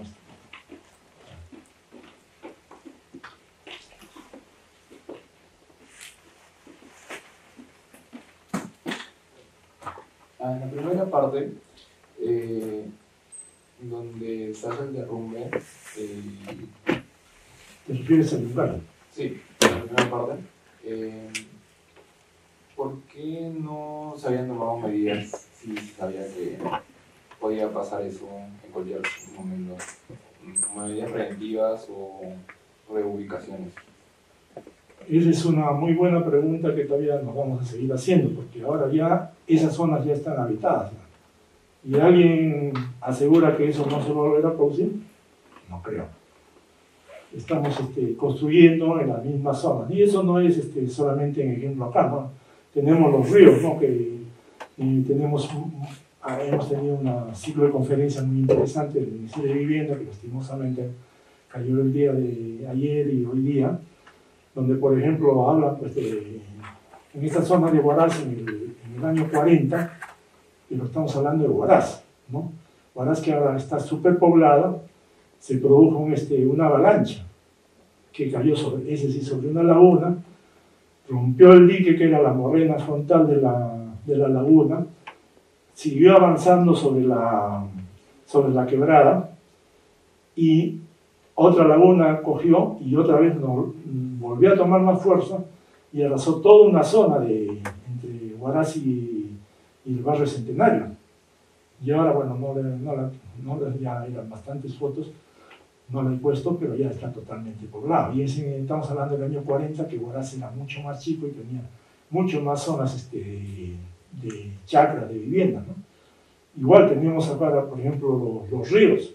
Los ríos tenemos una doble política, ¿no? O sea, por un lado, escucho ayer en una conferencia, bueno, que hay que hacer zonas marginales, que la están marcando, hasta las zonas de inundación, que las zonas estas de inundación centrales hay que hacer zonas paisajísticas, porque antes era muy bonito, uno iba al río Rima, que se iba a hacer su camping, había zonas verdes, paseaba, era muy agradable, habían bastantes riachuelos con pescaditos, con ranas, renacuajos, con sapos, ¿no? Todo lo que prácticamente ha desaparecido, ¿no? Entonces hablan de abrir estas zonas y sin embargo vemos trabajos de encauzamiento que lo que hacen es socavar, o sea, recortar el fondo, aumentar el fondo del río, sin olvidarse de que hay puentes que han sido construidos con un diseño para un nivel. Y vienen y se llevan los pilares, ¿no? Y se hace, lo único que se hace es encajonar el río, sacando el material y colmatándolo al costado.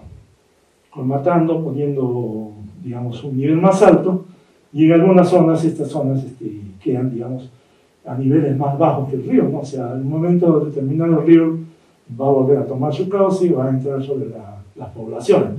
Encima se construyen estos, digamos, mal llamados encauzamientos del río, dejando zonas muy amplias, zonas que servían antes para recargar el acuífero. O sea, nosotros vamos a un problema del agua y estamos yendo a un problema, complicando el problema del agua, porque muchos ríos están haciendo aguas arriba, en zonas de chacras donde el río se expandía, están encajonando el río y ya no dejando estas zonas para que cuando vengan las grandes riadas que vienen en las épocas de venidas, se expanda y se infiltre.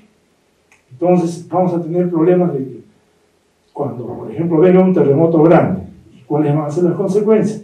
Se van a romper las tuberías, no vamos a tener sistema de agua, no vamos a tener sistema de desagüe, y tenemos, digamos, sistema de agua por perforación de pozos. Esto ya no, cada vez tiene menos agua, cada vez el nivel freático está más bajo. Entonces son problemas que vamos creando con soluciones facilistas. Vamos supuestamente protegiendo a poblaciones para que cuando ven un evento más grande se las lleve totalmente. Lo mismo pasa acá, ¿no? Ahorita toda esa zona está poblada, salvo la zona de Yungay, que hicieron un campo santo que no ha entrado la gente, digamos, nuevamente a cultivar, pero ya se ve poco a poco que va el avance, y lo mismo queda un poquito como una alameda, y la gente está construyendo al costado de la carretera, ¿no? La carretera que está en plena zona de aluvión. ¿Alguien más? Ahí está.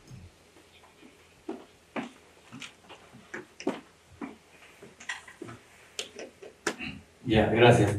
Muchas gracias por la exposición de lo que pasó en Huaraz en esa época. Quería preguntar sobre lo que son el tema de lecciones aprendidas. Lo que pasó en 1970 tomó pues a toda la ciudadanía y las autoridades pues inadvertidas prácticamente, no esperaban algo tan grave en los sismos. Ha habido construcción, se supone, todos los geólogos que han participado en la reconstrucción han aplicado las mejores tecnologías para prevenir, ¿no? O en todo caso para resistir mejor un sismo futuro que pueda venir. Hoy en día, con las lecciones aprendidas que se han aplicado en la zona de Huaraz, sobre todo, ¿no? Porque Yungay ya prácticamente es un camposanto, ¿no? Ya no hay viviendas, pero en Huaraz, ¿qué sucedería, ingeniero, si es que se repitiese un fenómeno sísmico similar al de 1970? ¿Cuáles podrían ser los efectos, habiendo ya tomado las mejores prevenciones que existen? ¿Pero qué podría suceder y cuáles serían sus recomendaciones? Gracias. Bueno, ahí yo eso, digamos, lo expongo en mi experiencia de visión, ¿no? Yo no he participado en el gobierno, sé que los gobiernos, por ejemplo, en el de Huaraz es bastante interesante explicar, bueno, se me olvidó también, como dice, participaron muchos geólogos, entre ellos el ingeniero Juan La Cruz, que es el que, digamos, cuando hicimos la visita me indica, bueno, que el problema es la mapa freática alta, había sido uno de los problemas para que el material sea muy blando, ¿no? Entonces, él lo que sí hizo fue, uno, hacia las calles, ¿no? Que eran muy angostas, se aumentó el tamaño de las calles, que son mucho más anchas, el material de construcción ha sido, supuestamente es mejor, ¿no? Lo que se está construyendo, eso es cosa que a veces lastimosamente no se llega a controlar, pero dejaron los geólogos como un sistema de drenaje, ¿no? Entonces veíamos en esa época en Huaraz, que no sé si seguirá manteniendo, había un sistema de canales que habían hecho en las calles con rejillas para bajar el nivel de la napa subterránea, ¿no? O sea, ya hay trabajos hechos. Pero eso no quita que estemos libres de un aluvión, ¿no? O sea, por más que, bueno, es una de las zonas más estudiadas, hay todos los departamentos de glaciología que trabajan en estas quebradas altas, que han descargado lagunas. Bueno, yo he leído notas también que supuestamente vinieron muchos profesionales, pero cada uno ha dado, digamos, recomendaciones diferentes, ¿no?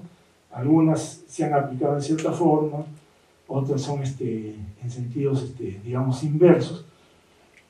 Pero yo supongo que por ejemplo, ayer, como lo que se vio en las reuniones de estas conferencias que ha hecho el Ministerio de Vivienda, que hay muchas entidades que dan muchas soluciones, y algunas muy diferentes unas de otras. O sea, entonces lo que falta es que alguien encamine todo, ¿no? O sea, si bien hay supuestamente la PCM, pero yo creo que alguien debe encaminar todo y hacer una matriz, ¿no? Si nosotros vemos Lima es un desastre, por ejemplo, en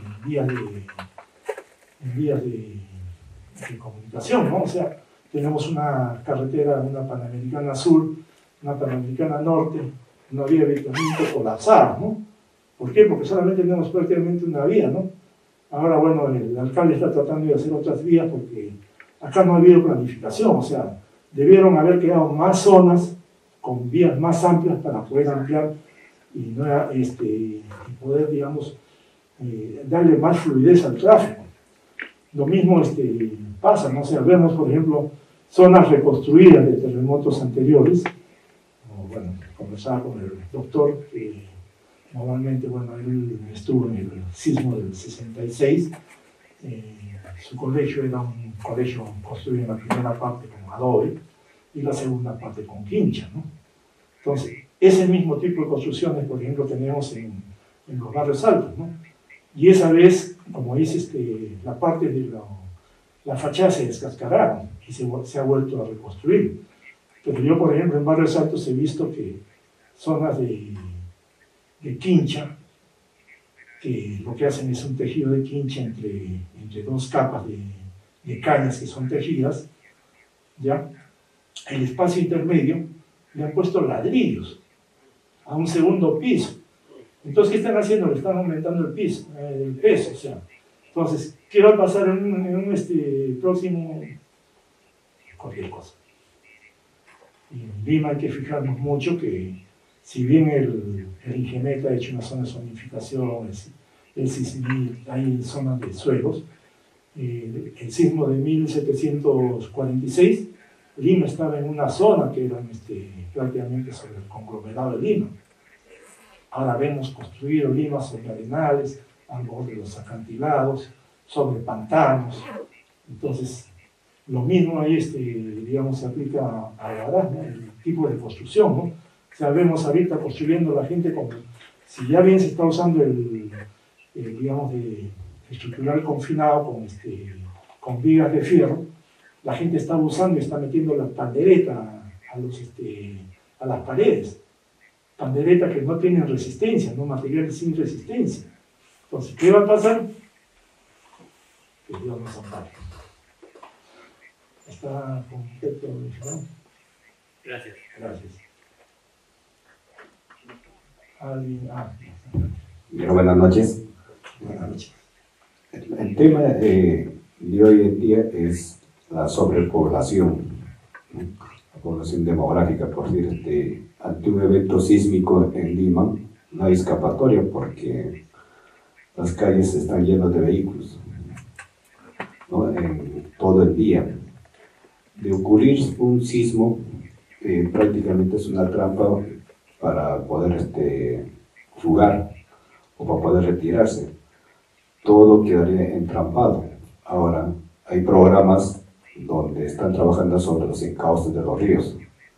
Casi todo el Perú se está realizando este trabajo y se están reduciendo los cauces de los ríos. Ante un nuevo evento, por ejemplo, un aluvión, va a generar más problemas. ¿Qué hacer ante estos nuevos programas que solamente ven soluciones eventuales y no a futuro? Sí, bueno, lamentable es lo del inmediatismo, ¿no? Y como digo, la falta de planificación. O sea, va a haber un terremoto y supuestamente deberíamos correr a zonas abiertas, descampadas. Y hay que mirar cuántos parques hay o zonas libres hay por la ciudad. No hay, o sea, prácticamente. Pocos distritos tienen zonas abiertas, ¿no? Y por ejemplo, ahorita seguimos convirtiendo cuarteles en complejos habitacionales, un campo de aviación, un complejo habitacional, cosas que hemos debido dejar como áreas libres, ¿no? Porque de un sismo, en algún momento, no nos vamos a salvar. O sea, como dicen los chilenos, ellos hablan de terremotos, o sea, terremotos grandes y megaterremotos. O sea, ellos tuvieron un terremoto muy grande que es el de 1960 en Concepción, que son 1.300 kilómetros que se mueve, se desplaza, ¿no? Y que viene con, digamos, con sismos predecesores, que en Concepción se empieza a romper al norte, un sismo, otro sismo en la tarde, y al día siguiente sucesiones de sismos de 10 minutos que van rompiendo, digamos,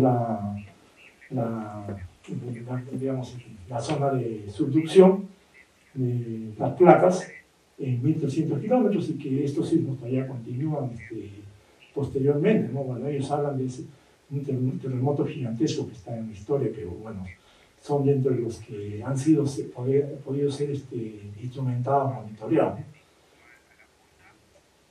Pero necesitamos planificación, o sea, yo creo que hay que empezar a mirar que necesitamos áreas libres, ¿no? Y algún día, si no pasa, lo que nos va a pasar en algún momento, Lima de repente va a ser destruido como fue Huaraz, y alguien va a tener que pensar que cuando se rediseñe la ciudad, va a tener que dejarse áreas libres para un próximo evento, ¿no?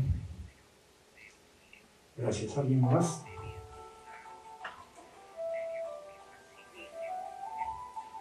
Bueno, ya no hay más preguntas, les agradezco y acá vamos a entregarle al doctor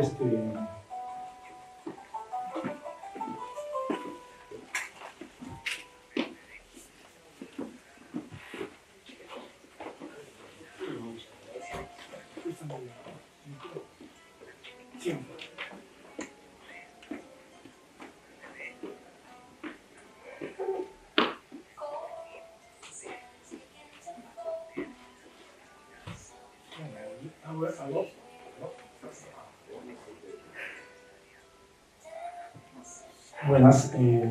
Sí, el Consejo Departamental de Lima, capítulo de Ingeniería Geológica, otorga al doctor Francisco Felipe Quiroz Checa por su participación en calidad de expositor en el programa de capacitación recordando el sismo del Huaraz, el 31 de mayo de 1970 y otros eventos sísmicos importantes, realizado el 23 de mayo de 2025, firmado por la presidenta del capítulo de Ingeniería Geológica, la ingeniera Sandra Melissa Ramírez. Le agradezco, muchas gracias por su exposición.